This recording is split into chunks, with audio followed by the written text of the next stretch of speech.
Nous sommes entrepreneurs, investisseurs, salariés, étudiants, artistes. Nous sommes acteurs de la tech et ne pouvons ignorer son impact sur nos vies. Nous sommes acteurs du territoire Aix-Marseille, un laboratoire qui nous permet d'imaginer, de prototyper et de développer des solutions innovantes, inclusives et durables. Nous donnons la parole à ceux qui pensent la tech au service de l'intérêt général. Nous pensons les enjeux actuels pour anticiper ceux de demain. Nous rassemblons des personnes de tous les horizons pour créer des connexions nouvelles. Nous vous invitons à nous rejoindre. Nous sommes le Grand Bain.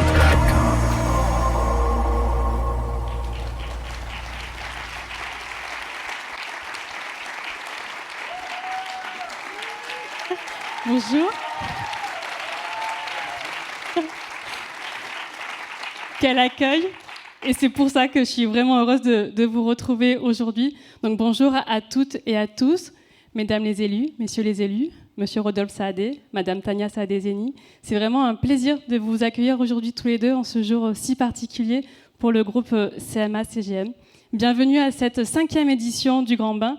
Et oui déjà, et au fil des années, vous êtes de plus en plus nombreux à venir. Merci pour votre présence, merci pour votre confiance. Vous l'avez compris, ce Grand Bain, c'est l'événement phare de la French Tech Aix-Marseille, l'événement qui fédère l'écosystème et qui aussi, on l'espère, fasse rayonner notre territoire au-delà des frontières. L'ambition, vous immerger dans la tech de demain. Et cette année, avec cette thématique, une tech qui nous ressemble, une tech qui nous rassemble, on avait vraiment envie de réaffirmer l'ADN du Grand Bain, un événement prospectif pour interroger les grands enjeux de la tech et ses impacts dans nos sociétés. Il y a une régie derrière qui travaille dur depuis hier pour mener à bien le Grand Bain. Ce Grand Bain, cette année, on l'a voulu ouvert. La tech, l'innovation est bien sûr le quotidien des startups, mais pas que, c'est une affaire de tous. Et on est vraiment ravis aujourd'hui quand je vois le profil un peu du public. On a des startups, des grands groupes, des TPE, des PME, des collectivités, des étudiants, les associations. Donc vraiment, c'est ça. Le Grand Bain, c'est un moment de partage, de convivialité. Et cette convivialité, elle va nous amener jusqu'au bain de minuit, notre afterwork sur la terrasse ce soir, le moment où on ira trinquer ensemble, je l'espère. Ça sera aussi le moment où on va remettre les prix à nos startups lauréats du challenge des startups à impact. Et on aura aussi la joie d'accueillir Madame la Présidente de la métropole Aix-Marseille, Martine Vassal, qui sera aussi avec nous ce soir. Ce Grand Bain, il est aussi possible grâce à nos partenaires. Vous êtes de plus en plus nombreux aussi. On est très fiers de vous fédérer autour de nous. C'est une grande chance, en tout cas, de vous avoir avec nous. Et ce Grand Bain, c'est aussi un collectif qui s'engage depuis plusieurs mois, le board de la French Tech Aix-Marseille. Ça fait des mois qu'on travaille ensemble, qu'on imagine ce Grand Bain. Ils sont très dynamiques, ils ont beaucoup d'innovation. Donc, sincèrement, merci à vous pour votre engagement. Donc, je vous propose qu'on plonge ensemble dans cette nouvelle édition du Grand Bain et qu'on accueille la présidente de la French Tech Aix-Marseille, Julie Davy-Copin. Julie.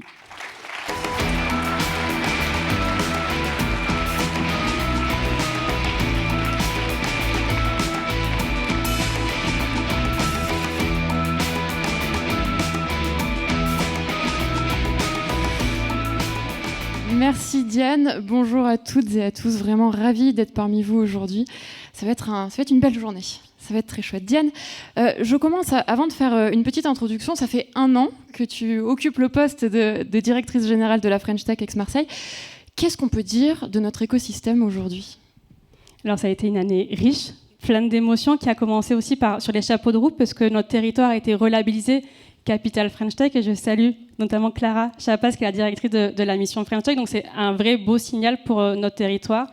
La French Tech Aix-Marseille va bien, notre territoire va bien. On a récemment mené une enquête sur nos startups adhérentes, et on voit que les clean tech restent le premier secteur le plus représenté parmi nos startups, mais aussi la santé. Et un 3e secteur qui vient d'apparaître, qui est le tourisme et les ICC, qui finalement est assez cohérent avec l'ambition que le territoire porte sur ces solutions. Le territoire devient mature aussi, nos startups sont de plus en plus matures, sont créatrices de valeur, leur chiffre d'affaires augmente, elles créent de l'emploi, elles s'exportent, donc tous les signaux sont au vert. Et on parle beaucoup de territoire aujourd'hui. Julie, toi tu es présidente de la French Tech Aix-Marseille depuis presque 2 ans maintenant. Qu'est-ce qui fait que tu aimes si autant ce territoire ? Eh bien, merci pour cette question. Déjà, je pense qu'il faut arrêter finalement de se la jouer modeste. Je pense que c'est un peu un travers que nous avons ici sur le territoire, d'être finalement les bons deuxièmes. Moi, je pense qu'on a toute l'ambition et toute l'énergie. Vous en témoigne votre présence aujourd'hui, en témoigne l'ensemble des acteurs qu'on a su fédérer aujourd'hui pour le Grand Bain. En fait, moi, je pense qu'on peut être les premiers. On en a tous les moyens aujourd'hui. Et moi, j'en ai marre qu'on dise tout le temps qu'on a du potentiel, parce qu'on n'a pas de potentiel. Vous pouvez dire qu'on avait du potentiel il y a 10 ans. Aujourd'hui, c'est pas du potentiel, c'est de l'accélération, c'est du dynamisme, c'est des emplois créés et c'est des entrepreneurs, en tout cas chevronnés, qui créent de la valeur au quotidien sur le territoire. Et c'est pour ça que je vous remercie, parce que c'est vous, entrepreneurs, vous, collectivités, étudiants, parties prenantes, qui justement fédérez ce territoire et faites en sorte qu'on peut dire aujourd'hui clairement qu'on est dans une excellente dynamique. Merci beaucoup, Diane. Merci. Merci, Julie. Je te dis à tout à l'heure. Alors, je vais être votre MC toute la journée pour justement ponctuer l'ensemble de cet événement. Avant justement de déclarer ce grand bain ouvert, j'aimerais vous dire 2 mots. Alors, on est censé, sur ce genre d'événement un peu fun, commencer par des bonnes nouvelles, des choses qui nous donnent le sourire. Moi, je suis un petit peu en colère aujourd'hui et j'avais envie de vous en faire part, en tout cas, d'un ressenti très personnel. Aujourd'hui, on fait face à des catastrophes climatiques. Je pense que ces derniers jours l'ont montré, absolument terribles. On fait face à une société aujourd'hui qui est extrêmement divisée. Marseille en est malheureusement le théâtre. Ces derniers jours, on a vécu des journées extrêmement compliquées. Le trafic de drogue nous rend vraiment une image et rend évidemment la vie dans les quartiers extrêmement compliquée. Et cette société qui est complètement fracturée aujourd'hui, eh bien, je pense qu'on est passé vraiment à côté de quelque chose ces dernières années, collectivement. Collectivement, on n'a pas su voir venir la situation dans laquelle on est aujourd'hui. Et je pense que c'est en tout cas un message très fort aujourd'hui d'avoir un grand bain tourné autour de l'impact et du collectif surtout. Parce que si on est tous rassemblés aujourd'hui, c'est qu'on a envie de faire bouger les lignes et c'est finalement la source de l'entrepreneuriat. C'est quoi ? C'est finalement faire le bilan de quelque chose qui ne nous convient pas, qui nous révolte, qui nous donne envie d'agir, et vraiment de se mettre ensemble et de mettre en place des actions extrêmement concrètes pour avancer de l'avant. Et j'aimerais que ce soit le message qui ressorte à la fin de cette journée, qu'on se dise, eh bien oui, cette situation nous révolte, et je pense que nous le partageons tous aujourd'hui, mais à un moment donné, on aura mis toutes les briques possibles pour collectivement mettre en place des actions qui nous permettront de voir loin, et de façon durable aussi, parce que je pense que c'est ce qui nous a manqué pendant de nombreuses années, et la tech est évidemment le progrès. Je pense qu'on est tous pro-progrès ici. Le progrès, c'est la clé et je pense qu'on va construire d'excellentes choses. Vous en témoignez au quotidien et toute l'après-midi, je pense qu'on en fera la démonstration. Donc merci à tous.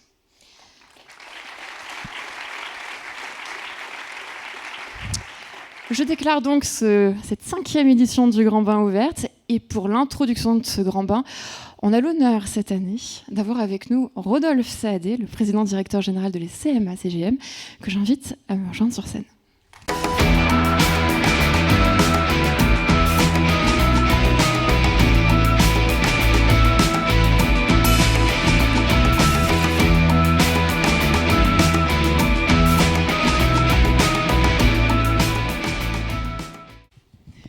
Bonjour Rodolphe. Bonjour Julie, bonjour à tous. Alors Rodolphe, on se tutoie dans la vie réelle. Normalement, il faut se vouvoyer sur scène, mais comme on a un peu start-up, le vouvoiement, ça passe pas trop ici, donc on reste au-dessus. Ça va ? Avec plaisir. Bon, très bien. Rodolphe, c'est une journée vraiment particulière pour la CMA-CGM aujourd'hui, puisque en ce 13 septembre, on fête les 45 ans du groupe. Donc on est d'autant plus fiers de t'avoir à nos côtés aujourd'hui. Et ça me fait venir vraiment, en 45 ans, vous avez innové, vous êtes encore là, vous êtes un mastodonte. Comment on continue d'innover ? Comment on garde cet esprit start-up à l'échelle d'un grand groupe 45 ans plus tard finalement ? C'est vrai qu'aujourd'hui est une journée spéciale pour le groupe CMA-CGM. On fête nos 45 ans. 45 ans où on a fait un paquet de choses avec les multiples collaborateurs que je salue et que je remercie pour tout ce qu'ils ont fait. En 1978, mon père a démarré avec quelques collaborateurs dans un petit immeuble. Aujourd'hui, on est devenu un grand groupe, comme tu dis. Donc, on a plein de choses qu'on est en train de développer et je suis très fier du travail qui a été accompli. Et l'esprit d'innovation, est-ce que finalement on le retrouve dans un grand groupe ou est-ce que finalement, tu vas me répondre, pas assez ?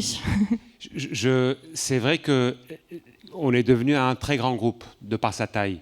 Et c'est bien d'avoir un groupe grand parce que ça donne une puissance de feu qui est très importante. De l'autre côté, il faut faire attention quand on est trop grand de ne pas se noyer dans trop d'administratif. Et comme on a l'esprit d'imagination et qu'on essaye systématiquement de regarder des choses un peu autrement, ça nous permet de faire un peu abstraction de la taille et d'essayer de faire des choses innovantes, des choses que les autres ne font pas nécessairement. Le groupe a été parmi les premiers à effectuer une transition forte, notamment autour des questions d'impact.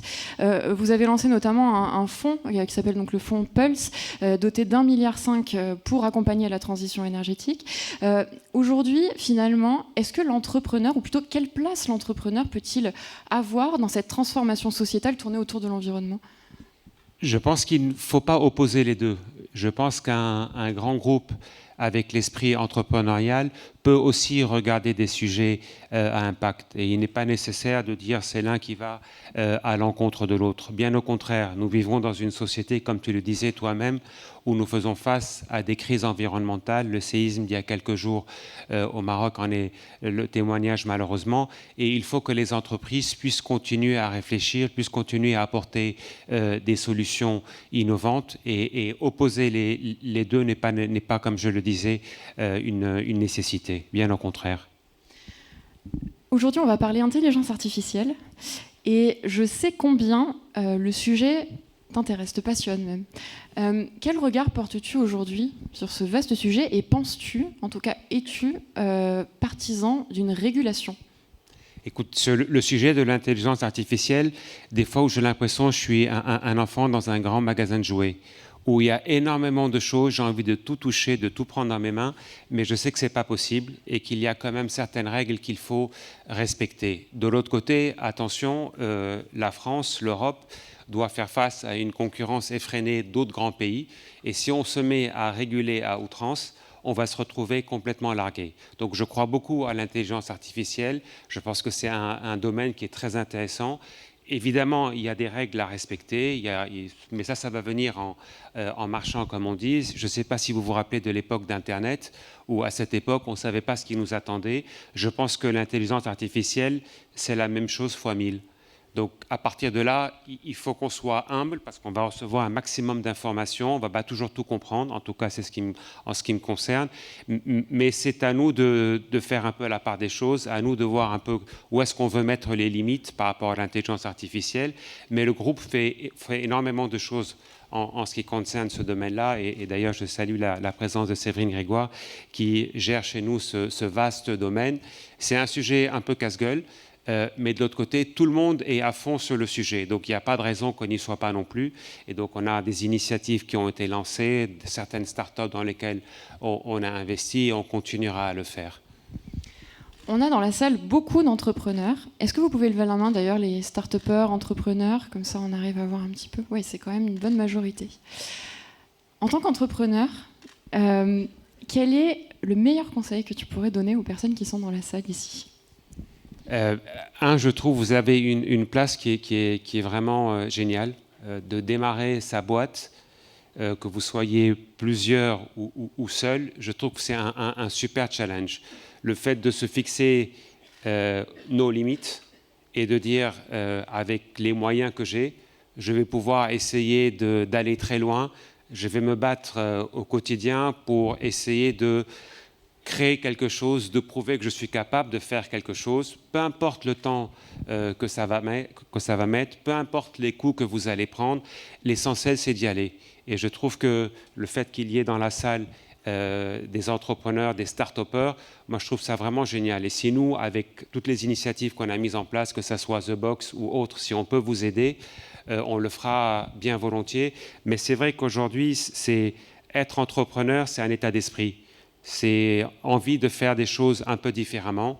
Vous avez une concurrence très forte parce que vous n'êtes pas les seuls à avoir des idées. Il y en a beaucoup d'autres qui en ont, mais cela n'empêche, si vous avez envie, si vous croyez dans ce que vous faites, il ne faut pas hésiter une seule seconde, il faut foncer. Ma petite question bonus, ce serait plutôt, quel est le pire conseil qu'on ait pu te donner ? Le pire conseil qu'on puisse donner, c'est de dire « laisse tomber, ça ne marchera jamais ». Et dès qu'on vous dit ça, allez-y, foncez.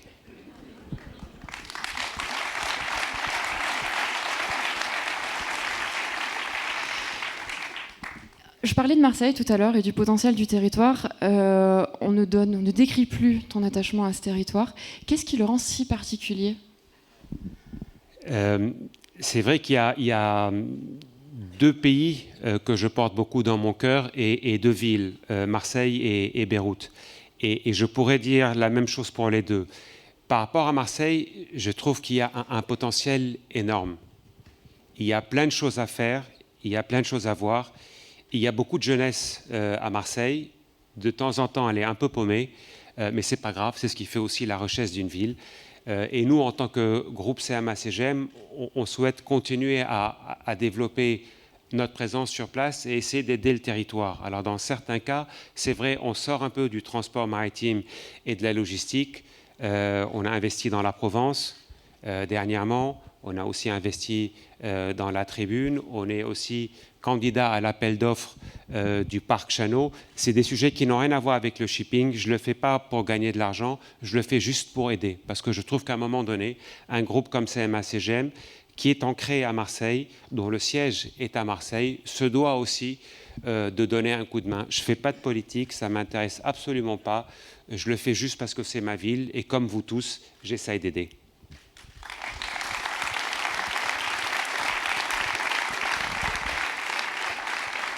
Pour terminer, on aimerait bien avoir une interaction avec vous, parce que c'est ça aussi le Grand Bain, c'est un événement ouvert dans lequel vous avez la parole. On aimerait poser 3 questions à Rodolphe Saadé.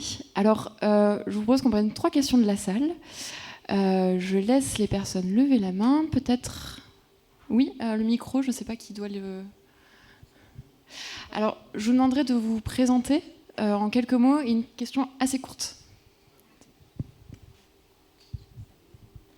Bonjour, je m'appelle Zinedine, j'ai fondé Allomigo et je fais partie du programme French Tech Tremplin, qui est un programme pour l'égalité des chances dans l'entrepreneuriat.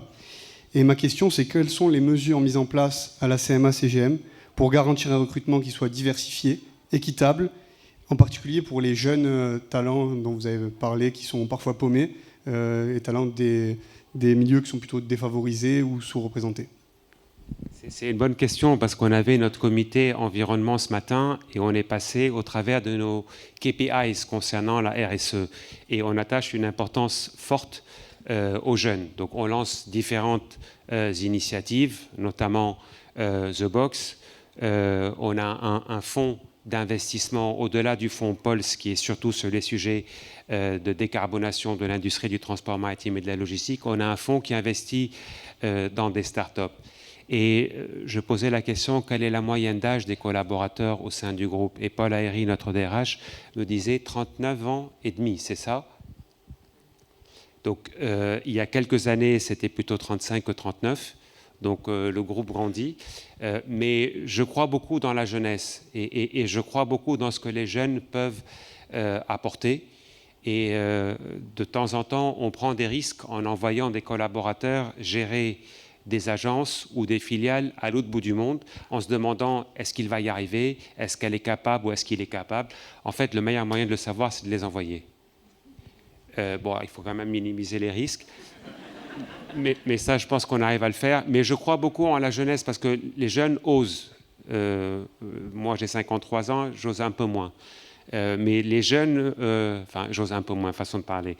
Mais les jeunes, c'est vrai qu'ils ont moins de limites. Et c'est pour ça qu'il faut continuer à les pousser, continuer à les mettre en avant, parce qu'ils nous apportent un peu une réflexion un peu différente et un peu nouvelle par rapport à notre manière de travailler.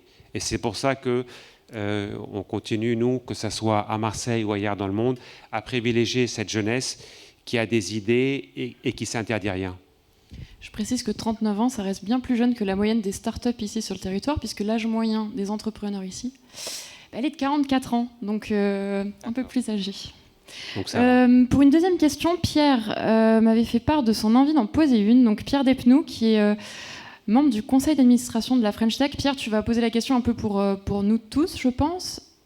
Oui, le micro arrive. Donc Pierre Despnous est de la start-up ImCheck Therapeutics. Bonjour, merci Julie. Bonjour monsieur, je suis Pierre Despnous, le CEO d'ImCheck Therapeutics, société dans la recherche en biotechnologie contre le cancer, les maladies auto-immunes et infectieuses. Et parmi les initiatives fortes de la French Tech, on peut inscrire évidemment le plan France 2030.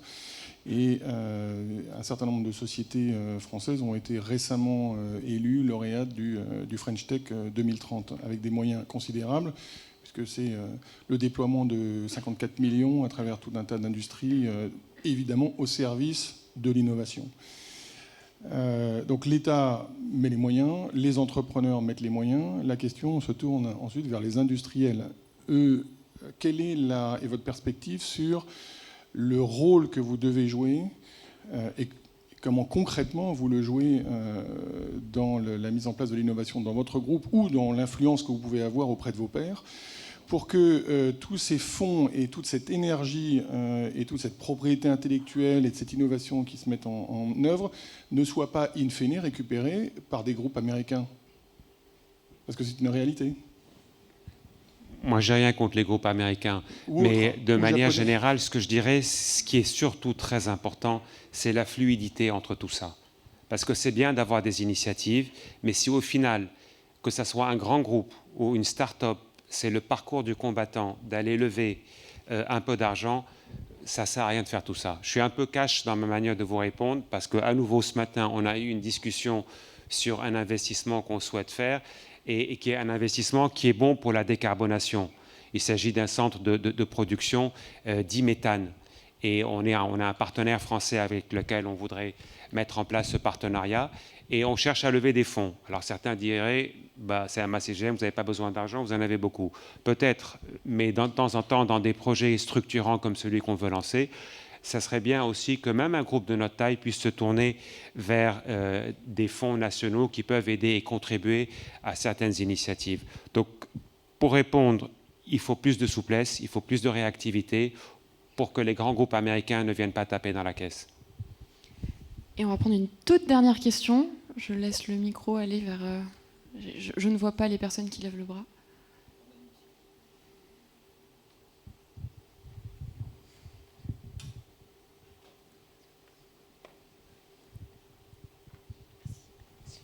Bonjour, moi je suis Sophie Brett, donc je suis cofondatrice de WePost, un service de transport de colis par le train. On est accéléré chez The Box. Et en fait, moi j'avais une question concernant la décarbonation du transport. Je pense que c'est un sujet que vous connaissez très bien. Et je voulais avoir votre vision sur comment faire cohabiter des startups avec des grands groupes sur ce sujet, sachant qu'on est sur des nouveaux usages et des nouvelles pratiques que des grands groupes ne maîtrisent pas forcément. C'est une bonne question, parce que les grands groupes n'aiment pas nécessairement les projets de start-up. Je m'explique. Les grands groupes ont une habitude de travailler et considèrent qu'une fois que la machine est lancée, elle est lancée. Une start-up est plus libre dans sa manière d'agir. Elle réfléchit, elle a des idées, elle les met en place ou elle ne les met pas en place. Quand une start-up propose une solution à un grand groupe, dans certains cas, il faut passer par le fameux POC. Et quand on dit à un grand groupe, il faut faire des POC, il veut dire, attendez, c'est quoi cette histoire? Je préfère développer la solution en interne, ça va être plus rapide et ça va prendre moins de temps. Évidemment, c'est faux. Donc il faut de temps en temps, on ne peut pas généraliser non plus, mais faire appel à des startups, et là je m'adresse beaucoup à mes collaborateurs, pour leur dire que de temps en temps, faire appel à une bonne startup qui a une bonne idée et qui va essayer de nous développer en un temps record et avec un prix super compétitif, ça vaut la peine d'être envisagé. Parce que sinon, on va dire, faisons en interne, on va mettre 6 mois à commencer à travailler et un autre 6 mois pour délivrer.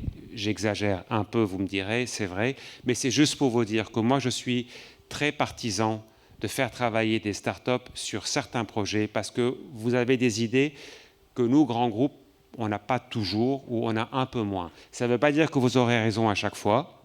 De temps en temps, il faut aussi rester à sa place. Mais de l'autre côté, moi, je trouve que si vous avez une bonne idée, autant privilégier une start-up que du travail en interne.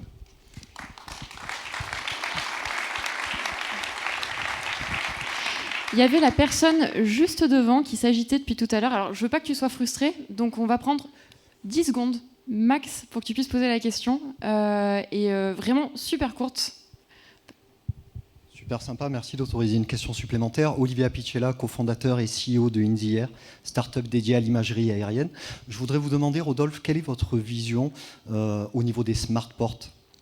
Il y a les smart cities, il y a les smart ports, l'innovation technologique, notamment sur les terminaux. J'aimerais beaucoup avoir votre avis, notamment les jumeaux numériques et autres modélisations 3D des grues, par exemple. Merci. Mais vous savez ce que je disais sur l'intelligence artificielle et les nouvelles technologies s'applique à tous les métiers du groupe, que ce soit la gestion des terminaux, le navire du futur, et on consacre beaucoup de temps, beaucoup de moyens à essayer de réduire nos émissions de CO2 et notamment à bord des bateaux. Et on a des discussions en cours pour essayer de voir qu'est-ce qu'on peut essayer de faire en utilisant les nouvelles technologies et notamment l'intelligence artificielle pour absorber un maximum d'informations, un maximum de data, de bien comprendre l'information et à partir de là, essayer de faire en sorte de réduire nos émissions de CO2. Pour ce qui est des terminaux, pareil, même logique, on envisage aussi d'automatiser certains de nos terminaux pour donner une meilleure productivité. Donc tout ça rentre dans ce qu'on essaye de mettre en place. C'est du travail de longue haleine, mais je trouve que la technologie peut certainement, une fois qu'elle est bien utilisée, peut apporter beaucoup à nos métiers ou à d'autres métiers également. Merci beaucoup, Rodolphe. Merci à tous pour vos questions.